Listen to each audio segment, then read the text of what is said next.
আপনারা এখন শুনবেন বাংলাদেশের একজন জনপ্রিয় বক্তা আনিসুর রহমান আশরাফি হুজুরের ওয়াজ। ভিডিওটি সম্পূর্ণ দেখার অনুরোধ রইল।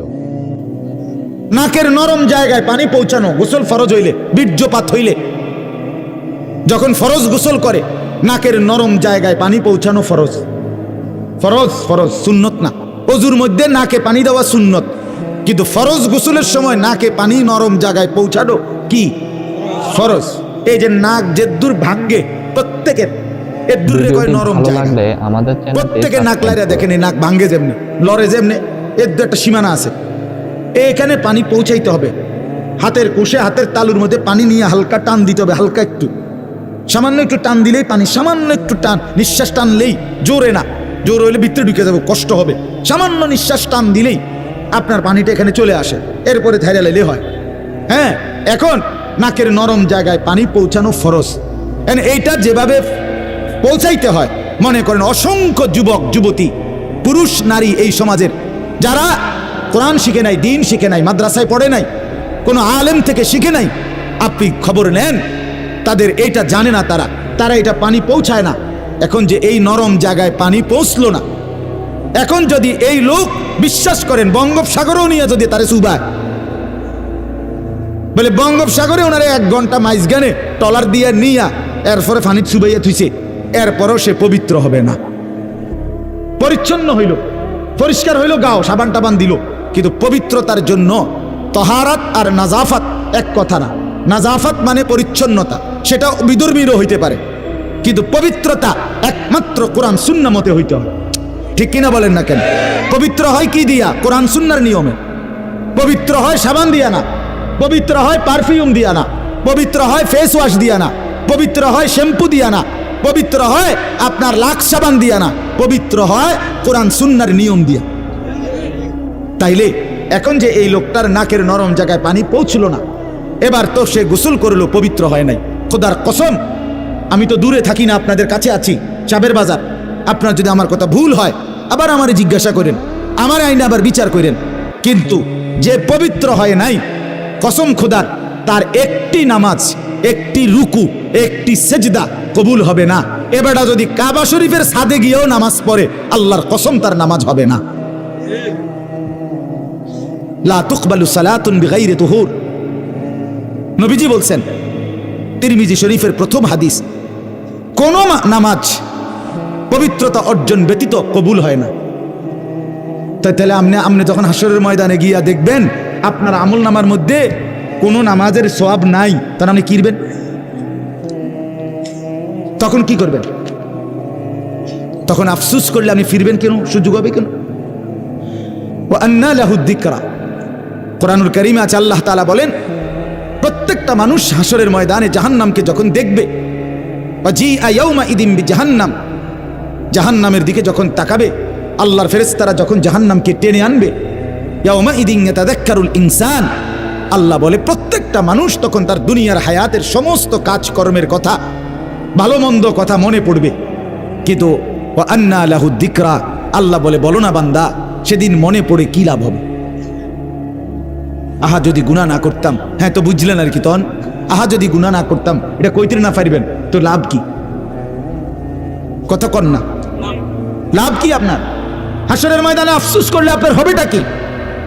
কবরে আফসোস করলে আপনার হবেটা কি? এখন আফসোস করলে লাভ, আজকে আফসোস করলে লাভ কি না? আজকে লাভ, এখন লাভ, এখন লাভ আছে বাপ। আজকে যদি আফসোস করেন, হায়াত থাকতে তো তওবা করার নসিব হবে, ভুল শুধরাইতে পারবেন, আল্লাহর কাছে ক্ষমা চাইতে পারবেন। ক্ষমা চাইলে, ভুল স্বীকার করিলে, ভুল ছেড়ে দিলে আর করবে না, ওয়াদা দিলে, লজ্জিত হয়ে মাফ চাইলে, খোদার কসম আল্লাহ বলছে, বান্দা আমি 90 বছরের গুনাহও একসাথে মাফ করে দেব। আমি আসমান ছোঁয়া, লাউ বালাগাত যুনুবুকা আনানাস সামা সুম্মা ইস্তাগফারতানি গফারতু লাকা ওয়ালা উবালি। আল্লাহ বলে, বান্দা তোমার গুনাহ যদি আসমান পর্যন্ত পৌঁছে যায়, আর তবুও যদি তুমি তওবা করো, ইস্তিগফার করো, হায়াত থাকতে যদি গুনাহ ছেড়ে দিয়ে আর করবে না ওয়াদা দিয়ে লজ্জিত হয়ে মাফ চাও, গফারতু লাকা ওয়ালা উবালি, কোনো পরোয়া না করে আমি আল্লাহ তাআলা একসাথে মাফ করে দেব, সব মাফ, তুমি সাফ। এজন্য বাপ, কথাটা লম্বা করলাম, একটা প্রসঙ্গ তো এটাই বুঝাই কইলাম। দিন শিখেন, খামখেয়ালি করবেন না, অহংকারী করবেন না, মাতবরি করেন না। দিন প্রতিনিয়ত শিখতে হয়। আমি আলহামদুলিল্লাহ এখনো ওলামায়ে কেরাম, অসংখ্য ওলামায়ে কেরামকে দেখছি আমার জীবনে, যারা 60 বছর 70 বছর হওয়ার পরেও আরো অন্য ওলামায়ে কেরামের কাছ থেকে রুকু শিখে, সেজদা শিখছে, সূরা কেরাত শিখছে। আমি তো ব্যক্তিগতভাবে গত বছরও আমার খুলনার হজরতের কাছে, আমাদের মাওলানা জহিরুল ইসলাম ভাইয়ের মাদ্রাসায় শাহদিলার বাগে, এবং আমার বাসায় হজরত ছিলেন একদিন, রাত 2টা বাজে, 1:30 2টা বাজে হজরতকে আমি দেখাইছি যে হজরত আমার রুকুটা হয়নি, একটু দেখেন, সেজদা হয় কিনা দেখেন। হজরত সোজা করে ধরে দেখাই দিছে। দিন শিখতে হয়, ওলামায়ে কেরামকেও আরো শিখতে হয় প্রতিনিয়ত প্রতিনিয়ত। একমাত্র ইলম এমন এক সেই যার মধ্যে কোনো তৃপ্তি নাই। ইলমের মধ্যে কোনো কি নাই, তৃপ্তি নাই বলতে বুঝাইছি মানে আল্লাহ লাগতো না। আরে বেটা যা পড়ছি এডি তুই না জায়গায় তো নাই। আরে বাপরে, আপনি একটা মাত বড়ইয়া গেছেন, আপনি এডি তুই নাই জায়গা নাই, বুঝেন নাই কথাটা? না, আল্লাহ তাআলা কি শিখাইছেন? রাসূলুল্লাহ সাল্লাল্লাহু আলাইহি ওয়াসাল্লামের ইলম আল্লাহ কি পরিমাণ দান করছে নবীকে। ওয়া আল্লামাকা মা লাম তাকুন তা'লাম ওয়া কানা ফাদলুল্লাহি আলাইকা আযীমা। নবীকে আল্লাহ সরাসরি বলছে, বন্ধু আপনি যত কিছু জানতেন না আমি সব ইলম আপনাকে দান করলাম। ওয়া কানা ফাদলুল্লাহ আলাইকা আযীমা, আপনার উপরে আমার দয়া অনুগ্রহ সীমাহীন। এরপরে আল্লাহ নবীকে পূর্ণ ইলম দিবেন। আমাদের নবী বলছেন সাল্লাল্লাহু আলাইহি ওয়াসাল্লাম, উতিতু ইলমাল আউয়ালিন ওয়াল আখিরিন। এটা রাসূলুল্লাহর হাদিস। নবীজি বলছে পৃথিবীর প্রথম ব্যক্তি তাকে আল্লাহ তাআলা যেই ইলম দিছে, পৃথিবীর শেষ ব্যক্তি তাকেও আল্লাহ যেই পরিমাণ ইলম দিছে, এই শুরু থেকে শেষ পর্যন্ত যত মানুষকে আল্লাহ যত ইলম দিয়েছেন, আমি মুহাম্মদকে আল্লাহ তাআলা তার সবটা ইলম একসাথে দিয়েছেন। আমি রাসূল, সেই রাসূল। উতিতুল কুরআনা ওয়া মিসলাহু মাআহু। নবীজি বলছেন এই 23 বছরে আমার আল্লাহ আমাকে এই কোরআন পুরা ইলম, কোরআনের এটা পুরাটা আল্লাহ আমাকে দিয়েছেন। ওয়া মিসলাহু মাআহু, সাথে সাথে 23 বছরে এই কোরআনের সমপরিমাণ হাদিস সুন্নাহ নামে আল্লাহ তাআলা সমপরিমাণ আরো একটা ইলম আমাকে আল্লাহ তাআলা দান করেছেন। আচ্ছা, আমার বলার উদ্দেশ্য কি? এত বেশি ইলম নবী সাল্লাল্লাহু আলাইহি সাল্লাম, এত ইলম আল্লাহ তাআলা তাকে দান করছেন, কিন্তু এরপরেও নবীজিকে আল্লাহ কি হুকুম করছে যে আপনি তৃপ্ত হয়ে যান? না, নবীজিকে আল্লাহ তাআলা কোনো জিনিস দুনিয়ায় আল্লাহ তাআলা নবীকে বলে নাই আরো বেশি চান, আরো বেশি চান। না না, দুনিয়ার ভাত মাছ চাল ডাল, দুনিয়ার বাড়ি গাড়ি দালান বিল্ডিং, এগুলো বেশি চাইতে হয় না। আল্লাহ তাআলা একমাত্র বন্ধুকে বলছে, বন্ধু ওয়াকুল, আপনি বলেন রব্বি জিদনি ইলমা। আমনে আগে কোন, আমনে কোন, উম্মত কইব পরে, আমনের বান্দা আর আমার বান্দারাও বলবে, উম্মত বলে, কিন্তু আমনের নবী বলেন যে আল্লাহ আমি মুহাম্মদের ইলম আরো বাড়িয়ে দেন। খুদ রাসূলকে আল্লাহ বলছে আপনি আরো ইলম চান, আরো ইলম চান, আরো ইলম চান, আরো ইলম চান, চাইতে থাকেন। রব্বি জিদনি ইলমা, রব্বি জিদনি ইলমা, রব্বি জিদনি ইলমা। আরো দেন মাওলা, আরো দেন, জিদিনি, বাড়ায় দেন, বাড়ায় দেন, বাড়ায় দেন, বাড়ায় দেন। এই জন্য ইলমের মধ্যে তৃপ্তি নাই, মানে আল্লাহ্য না, এই মানসিকতা হওয়ার সুযোগ। মানহুমান লা ইয়াশবাআন, নবীজির হাদিস। দুই আসক্ত কোনোদিন তৃপ্ত হয় না, রাসূল বলছেন। দুই আসক্ত ব্যক্তি কি হয় না? তৃপ্ত হয় না। এক মানহুমুন ফিল ইলম, আর মানহুমুন ফিদ দুনিয়া। ইলমের আসক্ত, কোরআন সুন্নাহর ইলম অর্জনকারী, তার কোনো তৃপ্তি নাই, তার আরো চাই। আর দুই দুনিয়ার আসক্ত, সম্পদের লোভী, তারও কোনো তৃপ্তি নাই, তার আরো চাই। হ্যাঁ, একদিকে এক দল শুধু ইলম চায়, আরেকদিকে আরেক দল দুনিয়া চায়। এ দুনিয়ার লোভীও আসক্ত, তৃপ্ত হয় না, আরো চাই। লাউ আতা আহাদাহুম, রাসূলুল্লাহ সাল্লাল্লাহু আলাইহি সাল্লাম বলছেন, এই বনি আদমের কাউকে যদি একটি উহুদ পাহাড় পরিমাণ স্বর্ণ দেওয়া হয়, লাবতাগা সানিয়ান, সে আল্লাহর কাছে আরো একটি উহুদ পাহাড় স্বর্ণ চাইবে। ফাইন আতাহু সানিয়ান, যদি আরেকটা দেয় 2 নম্বর, লাবতাগা সালিসান, সে তৃতীয় আরেকটি উহুদ পাহাড় চাইবে। লা ইয়ামলাউ জাওফু ইবনু আদামা ইল্লা তুরাব। এরপরে নবী বলেন বনি আদমের পেট ভরবে না ওই কবরের মাটি ঢুকা পর্যন্ত। দুনিয়ার লুবি তৃপ্ত হয় না, এলেমের লুবিও তৃপ্ত হয় না। যাকে আল্লাহ কোরআন সুন্নাহর এলেম দিছে সেটা আরো পেতে চায়, আর দুনিয়ার আসক্ত তৃপ্ত হয় না। এই জন্য বাপ আমার, আমি আপনাদের কাছে অনুরোধ করলাম, আমার মনের আবেগেই আমি এই কথাটা বললাম, আপনারা দিন শিখেন, আরো পড়েন, আরো শিখেন, আরো শিখেন। শুধু শুধু ঝগড়াঝাটির কোনো ফায়দা নাই বাপ, শুধু শুধু চা দোকান গরম করার কিচ্ছু নাই, শুধু শুধু নিজেদের আড্ডার মধ্যে ফতুয়াবাজি। কমপক্ষে আপনারা যারা সাধারণ মুসলমান, আপনারা খামখেয়ালি করবেন না। ওলামায়ে কেরাম তর্ক করুক, ওলামায়ে কেরাম বিতর্ক করুক, ওলামায়ে কেরাম নিজেদের মধ্যে মতবিরোধ করুক, অসুবিধা নাই। এই বিতর্কের ভিতর থেকেও বহু মাসআলা বের হবে। কথা বোঝেন না আপনি?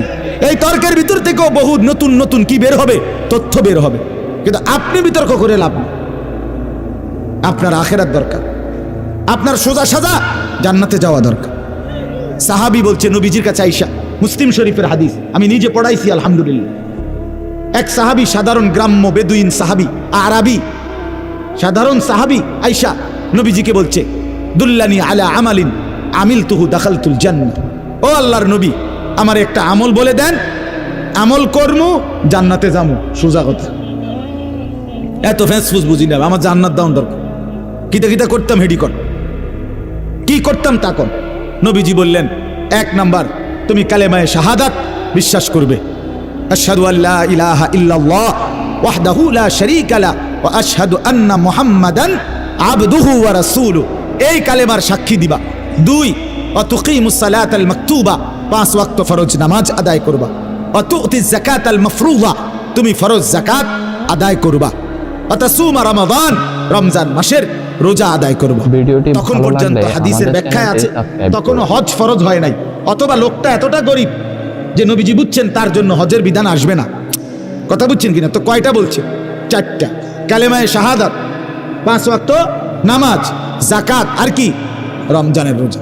লোকটা বলছে মুসলিম শরীফে, লোকটা দাঁড়াইয়া বলছে, ওয়াল্লাহি লা আযীদু আলা হাযা ওয়ালা আনকুসু, হে আল্লাহর নবী, আল্লাহর কসম আমি যাচ্ছি, আপনারে সাক্ষী রেখে বলতেছি গো নবী, এর থেকে বেশি আমি বাড়াবো না কমাবো না, সাফ আপনি যেটা কইছেন এটাই মানমু। এ কথা বলে ফাআদবারার রাজুল, লোকটি চলে গেল, যাচ্ছিল। নবীজি বললেন, মান সাররাহু আন ইয়ানজুরা ইলা রাজুলিন মিন আহলিল জান্নাহ ফালইয়ানজুর ইলা হাযা। এই সাহাবীরা, এই এখন তোমরা যদি মাটির উপরে, জমিনের উপরে কোনো জান্নাতি বান্দা দেখে নয়ন চোখ জুড়াইতে মন চায়, এরে দেখো, দেখো, ফালইয়ানজুর ইলা হাযা, একে দেখো, জান্নাতি যায়। তো লোকটা এখনো আমল করে নাই, হবে মাত্র বুঝা লইছে। কথা বোঝেন নাই কেন? বাইতে না মাত্র ফোঁত দিছে বেটা, রোডে থাকতেই জান্নাতের কথা বলে দিছে। বুঝছে নবী, তার কথার ঢং দেখা বুঝছে এই লোক বাস্তবিক, এই শতভাগ কি করবে আমল। না আমাদের তো বদভ্যাস, আও হুজুররা কইতে লাগলে কয়, ও এ কত বড় বেয়াদব, তুই কি কইলা এটা? ঠিক কি না বলেন না কেন? আরে মাইক ফাইলে ক্যাডা কি আর কম কয়নি? আপনি এটা কি বললেন? এই ব্যক্তবিজি কথাটা কেন বললেন? হ্যাঁ, হুজুরের সব কথা ধরে ওনার চলন যাইতো না, এই যুগ আর নাই, কোন যুগ নাই, কোনটা হিডা? আপনি কি বলতে চাইছেন? কথা বলেন না কেন? হ্যাঁ, যত কয় এত না, হুজুররা যত কয় এত না, কইতে একটু বাড়াইয়ে কয়। কেমনে বুঝছেন আপনি? আপনি বেহেশতে থেকে ঘুরে আইছেন নাকি, না জাহান্নামের ফিডা খাইয়ে আইছেন একবার? তার আপনি কেমনে বুঝলেন যে না ফিডে দেখছি, কিন্তু এইভাবে এত শক্ত বাই দেন, হালকা ফিডা দেন? এই কথাগুলো বলা, এটা ইবলিসি কথা না? এটা শয়তানের কথা কিনা বলেন না কেন? ইমানদার তো এটা বলে না, মুমিন তো বলে আমান্না, মেনে নিলাম। মুমিন তো বলবে আসলাম না, গ্রহণ করলাম। ইব্রাহিম আলাইহিস সালাম, আল্লাহ তাআলা ওনাকে 70টা পরীক্ষা করছে। কয়টা? আমি নিজে পড়ছি তাফসীরে, 70টা পরীক্ষা করছে, কঠিন থেকে কঠিন। প্রতিবার ইব্রাহিম আলাইহিস সালাম বলছে, আল্লাহ আমি হারতে চাই না, আমি জিতবো, আমি বারবার আপনার ভালোবাসার প্রমাণ দেব। আপনি আমাকে দুনিয়াও যদি ছেড়ে দিতে বলেন, আমি সব ছাড়তে রাজি মাওলা, কিন্তু আপনাকে ছাড়তে রাজি না। আমি পরীক্ষায় পাশ করবই। আমি প্রথম সাময়িকও ফার্স্ট হইতে চাই, দ্বিতীয় সাময়িক পরীক্ষাতেও ফার্স্ট হইতে চাই, আমি বার্ষিক পরীক্ষাতেও ফার্স্ট হইতে চাই, আমি 4এও ফার্স্ট হবো, 5ও 6এও 7এও 8এও 9ও 10ও ইন্টারেও অনার্সেও মাস্টার্সেও আমি ফার্স্ট হতে চাই, হারতে চাই না, সেকেন্ড হতে চাই না। বারবার ইব্রাহিম আলাইহিস সালামকে আল্লাহ বলছে, ইব্রাহিম 84 বছর বয়সে ছেলে দিলাম ইসমাইল, তারে আমি কিতাবে পড়ছি উর্দুতে, আল্লাহ তাআলা বলছে ইব্রাহিম এই ছেলেটাকে কোলে নিও না, আদর করো না, চুমা দিও না, শুধু দরজায় দাঁড়াইয়া হাজেরার কোলে থাকবে, তুমি শুধু তাকাইয়া দেখবা, এর দূর অনুমতি, এর বেশি নাই। ইব্রাহিম আলাইহিস সালাম বললেন, আল্লাহ আসলাম তু, আমি মেনে নিলাম মাওলা, আমি নেব না কোলে, তবু আমি আপনাকে হারাইতে চাই না। কয়দিন পরে আল্লাহ বললেন, ইব্রাহিম ছেলেটাকে, তার ছেলের মা হাজেরা তোমার স্ত্রী সন্তানকে চোখের আড়াল করে দাও, একদিন তো দেখতে দিছিলাম, এখন আর দেখতেও দেব না, যাও আড়াল করো, চোখের আড়াল করে দাও, যাও দূরে দিয়ে আসো। ইব্রাহিম আলাইহিস সালাম বললেন, আসলাম তু, এই মাওলা আমি হারবো না মাওলা, আমি জিততে চাই, আমি জিততে চাই মাওলা, আমি তোমাকেই ভালোবাসতে চাই, অতএব বলেন আপনি আল্লাহ আমি কোথায় দিয়ে আসবো। তো কাবা ঘরের কাছে মরুভূমিতে দিয়ে আসছে, দুদু মরুভূমিতে রাইখা আল্লাহর ঘরের কাছে কোরআনে স্পষ্ট আছে, ইব্রাহিম আলাইহিস সালাম দুইটা হাত তুলে আল্লাহকে বলছে, আল্লাহ স্ত্রী সন্তানকে রেখে গেলাম, আর কোনো দিন দেখবো কিনা জানি না, আর কোনো দিন ফিরে পাবো কিনা জানি না, তোমার ফয়সালার উপরে রেখে যাচ্ছি মাওলা। চারিদিকে কোনো পানি নাই, ঘাস নাই, গাছ নাই, লোক নাই, জনবসতি নাই, এই মাওলা রব্বানা লিয়ুকিমুস সালাহ, তবুও দোয়া করছি মাওলা তোমার কাছে আমার ফরিয়াদ, মৃত্যু পর্যন্ত আমার স্ত্রী সন্তান যেন নামাজ আদায় করে, নামাজ আদায় করে। আমি যাচ্ছি মাওলা চলে, তুমি না বললে আর কোনো দিন আসবো না, কিন্তু ওরা যেন নামাজ পড়ে।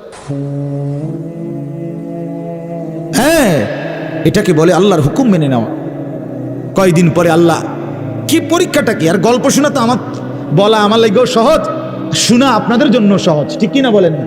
বাস্তবতাটা, বাস্তবতাটা শুনতে তো সহজই।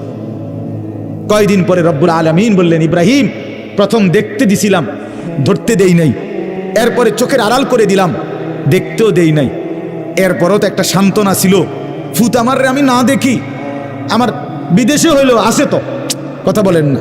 অনেক মা, যেই মাকে সন্তান কষ্ট দেয়, মার থেকে বউ লইয়া সন্তান যখন আলাদা হইয়া যায় রাগ কইরা কষ্ট দিয়া, বহু মা আছে চোখের পানি ফেলে কান্দে আর বলে, যাক তবু আমার ছেলে বাইচা তো আছে, সে সুখে থাক, আমি দেখলাম না আর কি, বলে কি না বলেন না?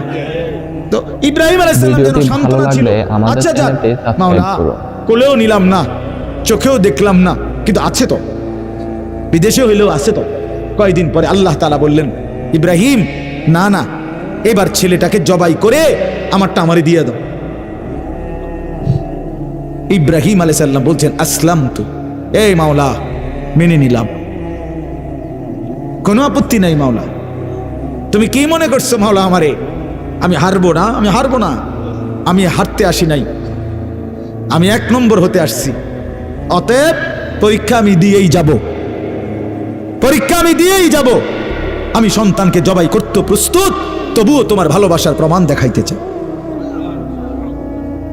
হ্যাঁ, এরপরে ফালাম্মা আসলামা ওয়া তাল্লাহু লিল জাবিন, রব্বুল আলামিন বলে, মিনার প্রান্তরে বাপ ফুত যখন ইব্রাহিম আর ইসমাইল যখন আমার হুকুমের প্রতি অনুগত হয়ে গেল, আর ইসমাইলকে উপর করে ইব্রাহিম যখন গর্দানের মধ্যে ছুরি রেখে দিল, ওয়ানাদাইনাহু আইয়া ইব্রাহিম, আরশে আজিম নড়ে উঠল, আমার আল্লাহ ডাক দিয়ে বললেন, হে ইব্রাহিম কাদ সাদ্দাক্তার রুইয়া, তোমার স্বপ্ন বাস্তবায়ন হয়ে গেছে, তুমি সব পরীক্ষায় উত্তীর্ণ, ইন্না কাযালিকা নাজজিল মুহসিনিন, এমন নেককারকে এখন থেকে সামনে আমি শুধু পুরস্কারই দিতে থাকবো। পরীক্ষা শেষ, এবার শুধু পুরস্কার মিলবে, হাজেরাও মিলবে, ইসমাইলও মিলবে, এবার ইব্রাহিম তোমারে দিয়া আমি মাওলা আমার ঘরও বানাবো, এবার শুধু পুরস্কার আসবে। পরীক্ষা দিছো বহুত দিন, তোমার কলজাটা ছিঁড়ে গেছে ইব্রাহিম, আমি জানি, কিন্তু তুমি আমার ভালোবাসায় হারো নাই, এবার আমি তোমাকে শুধু পুরস্কারই দেব। বাপ আমার, বন্ধু আমার, রাত গভীরে এই সিদ্ধান্ত নেন, আমি হারবো না ইনশাআল্লাহ, আমি আখিরাতের সামনে হেরে যাব না, কবরে হারতে চাই না, বলেন ইনশাআল্লাহ, পরকালে হারতে চাই না। দুনিয়া হেরে গেলে কিচ্ছু হয় না, দুনিয়া হেরে গেলে ইচ্ছু হয় না। নবী সাল্লাল্লাহু আলাইহি সাল্লাম বলছেন, ওয়াহিব্বু আন আকুনা কারীমান মাগলুবান। নবীজি একটা প্রসঙ্গে স্বামী স্ত্রীর একটা সম্পর্কের কথা বলতে গিয়ে নবীজি একদিন বলছে, আমি চাই ভদ্র থাকতে, প্রয়োজনে হেরে গিয়ে হলেও কি থাকতে চাই, ভদ্র থাকতে চাই। ওয়ালা উহিব্বু আন আকুনা গালিবান লাঈমান। আমি চাই না জিততে অভদ্র হয়ে, অর্থাৎ আমি দুনিয়া চাই না, আমি আখিরাতকে চাই, আখিরাতকে চাই। নবীজিকে বারবার হযরত ওমর রাদিয়াল্লাহু তাআলা আনহু একদিন নবীজি সাল্লাল্লাহু আলাইহি সাল্লামের ঘরে, আল্লাহর নবী সাল্লাল্লাহু আলাইহি সাল্লামের কামরায় গেছে, গিয়া দেখে নবীজি একটা চাটাইয়ের মধ্যে শোয়া ছিলেন, ওমরকে দেখে বসছে। খোদার কসম, ওই আরবি কিতাবে আমরা নিজে পড়ছি, হযরত ওমর তাকাইয়া দেখলেন, ওয়াকাদ আসসারা আলা জামবি, নবী সাল্লাল্লাহু আলাইহি সাল্লামের দেহ মোবারকে চাটাইয়ের দাগ, এরকম পবিত্র সুন্দর চেহারার মধ্যে, শরীরের মধ্যে চাটাইয়ের দাগ পড়ে গেছে, একটা চাদরও ছিল না। নবীজি এই সময় ছাতু, যেটা ছাতু কি কয়, হাতু, হ্যাঁ, আগে পানি দিয়ে গুললে খাইতো যে, এগুলো পাউডারের মতো, বুঝছেন নি, ছাতু বলতো না, এ হাতু, ছাতু আপনার আটার গুঁড়া, চাউলের একদম গুঁড়া, এগুলো আর কি, খুদ কুড়া, এগুলোরে পানি দিয়ে গুল্লা খাইতো। এটুকু ছাতু শুধু নবীজি সাল্লাল্লাহু আলাইহি সাল্লাম নিচে খাবারের জন্য এই পানি দিয়ে গুলে খাবে, এটাই। হযরত ওমর এটা দেখে কাঁদা দিছে।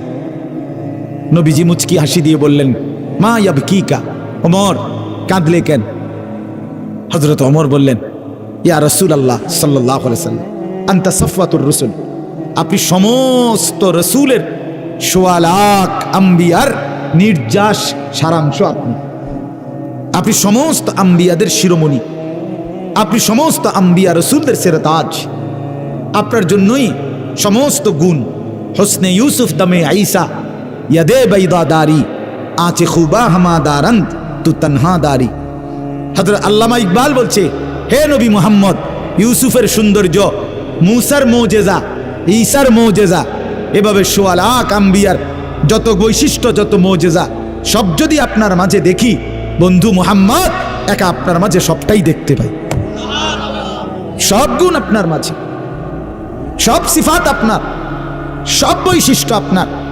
তো ওমর বললেন, ইয়া রাসূলুল্লাহ, এত মর্যাদা, এত সম্মান আপনার, সেই আপনি খাবারের এই অবস্থা, বিছানার এই অবস্থা, আপনার দুনিয়ার কিচ্ছু নাই। আমার এটা দেখে আল্লাহ নবী চোখের পানি চলে আসছে।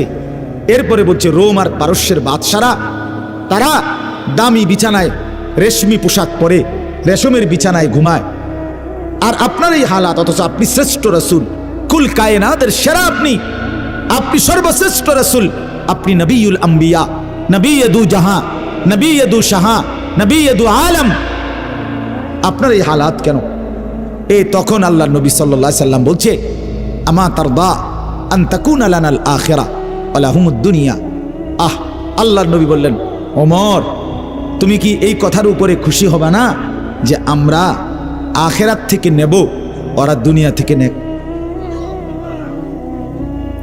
খোদার কসম, কিতাবে আছে, হযরত ওমর তখন চোখের পানি মুছে বললেন, ওয়াল্লাহি ইন্নী লা রাদিন, আল্লাহর কসম নবী, আমি এতে রাজি, আমি আখিরাত থেকে নেব, আমরা আখিরাত থেকে নেব। দুনিয়া দিয়ে দিলাম সুদ কররে, ঘুষ কররে, সিটার রে, বাটপার, যা তোর দিয়ে দিলাম, হারাম কর, তোকে দুনিয়া দিয়ে দিলাম, দেখ বেবিচারি, মদ কর, নেশা কর, জুয়ারি, তোরে দুনিয়া দিয়ে দিলাম, যা, আমি জান্নাত থেকে নেব ইনশাআল্লাহ, আখিরাত। ভিডিওটি ভালো লাগলে আমাদের চ্যানেলটি সাবস্ক্রাইব করুন। আমাদের সারা বাংলাদেশের কত লক্ষ লক্ষ ইমাম, কত লক্ষ মুয়াজ্জিন, 6,000, 8,000, 10,000 টাকা, কতটা টানা হেসরা করে সংসার চালায়, একটা আশায় আছে শুধু, মালিক আপনার ঘরের গোলামি করছি, বিনিময়ে আখিরাতে দিয়ে আল্লাহ যেন হাত বুলায় দেয়, আল্লাহ যেন বলে ঠিক আছে, তোরে আমি আখেরাতেই দেব, তোরে আমি আখেরাতেই দেব। না তো ইনসাফ কি বলে? ইনসাফ কি বলে? একটা মসজিদের ইমামের বেতন 10,000 টাকা, 2,000 টাকা বাড়াইতে বললে, 500 টাকা বাড়াইতে বললে আপনার চোখ রাঙ্গানি, হুজুর টাকা চিন্তা লাইছেন, আমরা গরিব এলাকা, এই সেই 900 কথা। অথচ মসজিদের টাইলস বদলাইতে বদলাইতে, মসজিদের ডিজাইন বদলাইতে বদলাইতে, মসজিদের লাইট কারুকাজ, আপনাদেরকে শুধু বলছি না আমি, বদলাইতে বদলাইতে সব ডবল ডবল ডবল ডবল, সব অত্যাধুনিক। কিন্তু বেচারা ইমামের জিন্দিগি, তার জীবনযাত্রা, তার বিবি বাচ্চা পরিবারের সহ তার সংসারটা একেবারে জীর্ণশীর্ণ।